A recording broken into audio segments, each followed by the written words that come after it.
Shalom. యెషయా గ్రంథము 28వ అధ్యాయము 16వ వచనము. విశ్వసించువాడు కలవరపడడు. ఒక్కసారి విశ్వాసులుగా పిలువబడ్డామంటే కలవరపడకూడదా? కలవరాలు, భయాలనేవే రావా? మనస్సు కలత చెందుతుంది అంటే విశ్వాసం లేదనా? కానే కాదు. విశ్వాస యాత్ర అనేది ఎప్పుడూ పూలబాట అని దేవుడు వాగ్దానం చేయలేదు. మీకు ఈ లోకంలో శ్రమలుంటాయి, కలవరాలు వచ్చే పరిస్థితులుంటాయి, కానీ వెరవకుడి, భయపడకుడి అని అంటున్నారు.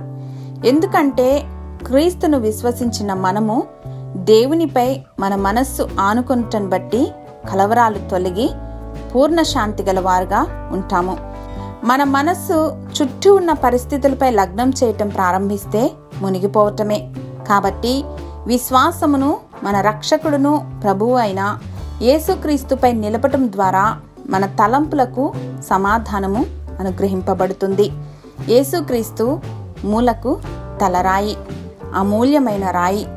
He's our rock, he is our firm foundation. ఈయన వద్దకు వచ్చి వారిని త్రోసివేయక జీవజలపు ఊటలనిచ్చి తృప్తిపరుస్తారు, శాంతిని, నెమ్మదిని అనుగ్రహిస్తారు.